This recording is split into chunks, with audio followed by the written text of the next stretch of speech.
It's 6:20 here, Big 550 KTRS. Trey Harden talks politics from time to time, and since he was Mike Matheny's roommate in the University of Michigan, he knows a thing or two about a thing or two, so we like to expand his topics from time to time. Good morning, Trey Harden. Good morning, McGraw. How you doing? Good. Happy opening day to you. Thank you. Yeah, I was actually at opening day at Nats Stadium. Didn't go too well for the home team, but my Red Sox started off well. So yeah, you seem to root for the winning teams. So my question is, how'd your Dukies do last night? Well, as a University of Michigan guy, I'm not a Duke fan in the least, and so I was, and obviously want to support the Big Ten. So it was that was a tough night for sure. But at the same time, you got to give it to Duke. I don't. I'm not giving it to Duke. The refs gave it to Duke. Yes, that is true. Can we find common ground on that? Yes, that absolutely was the case, that the refs wanted Duke to win, no question about it. Okay, good. Now, you know me enough to know how much I pretend to be impartial towards Duke. So the line, the guy steps on the line, there's no call. The fingertip, there's no call. And every single charge, block, or no call went towards Duke.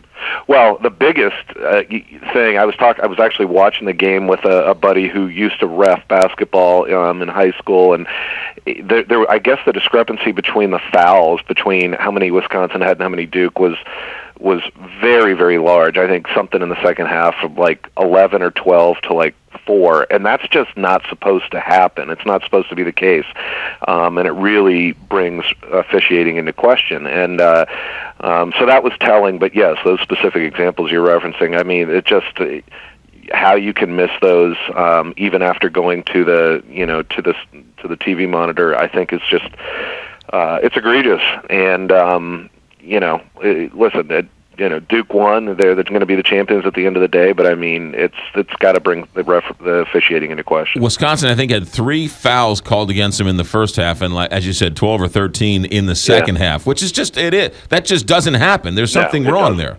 It doesn't. It doesn't happen, and I think the Wisconsin coach has every right to be upset about it. All right, good. See that common ground. See, you and me, we can find common ground on all this Always. stuff. And by the way, Bartolo Colon, man, that's embarrassing. Matt Scherzer's $210 million, and Bartolo Colon beats him.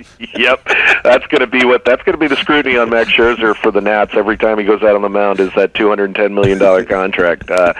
But hey, if you're gonna ask for that money, you're gonna get paid that money. You got to step up, and when you lose, you're gonna be criticized. But he actually pitched a good game. The problem is the Nats made 2 very bad errors, and so I think it was 3-1, and I think 2 of those runs were unearned. So it was one of those where the team didn't play great as a whole. He pitched pretty well, but the team didn't play well. Matt Scherzer, a Missouri guy, St. Louis guy, and a University of Missouri grad. So a little shout out to those guys. Yeah. Let's talk a little Rand Paul real quick. He announced his candidacy. What are your thoughts? Is he another one there to cause trouble, or does this guy actually have a shot to win anything? Well, I think he's a factor. Right now I wouldn't say that he's likely to win the nomination, but I do think he's a factor. I was in Iowa in 2012 at the caucuses, and there was really a big movement behind his father, and it really where there were a lot of new Republican voters that turned out. A lot of kids in college, a lot of kids just out of college, that really kind of gravitated towards the libertarian doctrine. Many elements of it that I think many believe both political parties could benefit from, but there's some elements of it that I think scare voters. There's another issue that's in play here that's going to be a challenge for Rand Paul, and that is, from what I've heard, that there are many of his kind of supporters or former supporters that don't like how the Senate has shaped him a little bit. That even the short period of time he's been in the Senate, it's had him compromising some of his beliefs or positions because of the positions you have to take in the Senate or the deals that you're cutting, and so he's going to have to deal with that as well. But I definitely think he's a factor. I mean, listen, he's in and right now, and others are not. So you have to say that he's going to hit the ground running. Which is really interesting, and the point I've made from time to time, and that is the reason why Obama sort of made it through and was able to thread the needle is because he didn't have a track record. And if you don't have that track record of votes, they can't pin anything on you. So the same thing with Ted Cruz. Since he's younger in the Senate, he doesn't have as many votes. Not that he's going to compromise anyway, but you can't hang those votes on him going forward.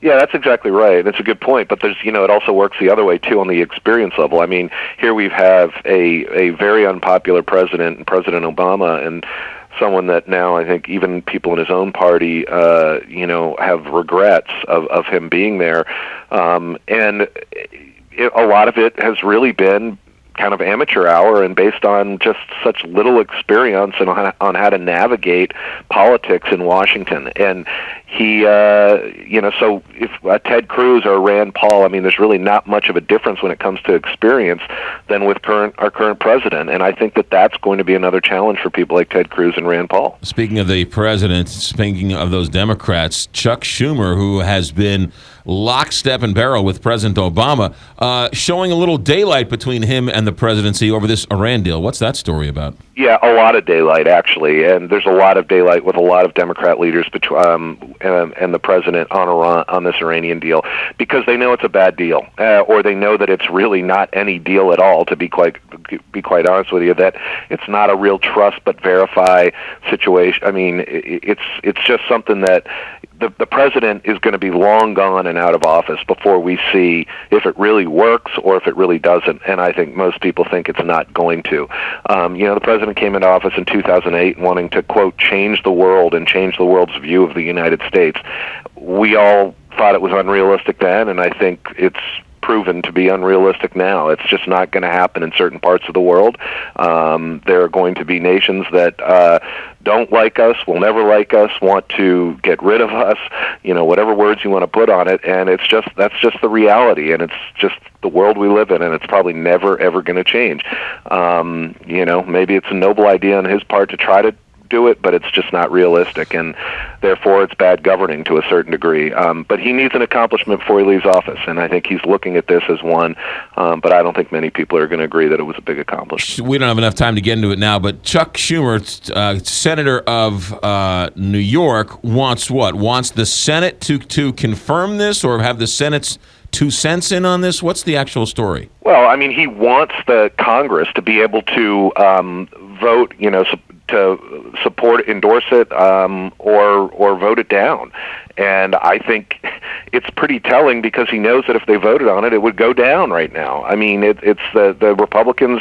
It's not even a matter of the Republicans have the votes, and there's just a lot of Democrat senators that have issues with this deal. Schumer, Senator Feinstein from California, a number of them. So yes, he wants the ability for Congress to put some checks and balances on this, and so this is not over. The Iranian deal gets maybe signed or done. The UN gets involved. But I think Congress is going to have the last word. Okay, I guess because it's not a treaty, they don't have to then approve it? Is that the deal? Or is it just an agreement so they don't have to? It's not, because it's not a treaty. I mean, that's the other thing, too. It's not like it's some binding official document that's going to change the world. I mean, it's basically where Iran is going to agree to allow inspectors to go in, but I mean, we've seen how that game plays out, with other countries like that. So, so Congress is going to have a say in this, and I guess what it'll come down to is, does the president listen and acknowledge it, or recognize what Congress does, or does he still move forward with his own deal with Iran? That's Trey Harden still licking his wounds from that tough Duke victory and that tough Washington Nationals loss yesterday. Long season. Long season. All right, Trey, thanks for checking in. All right, guys, take care. 6:30 here, Big 550 KTRS.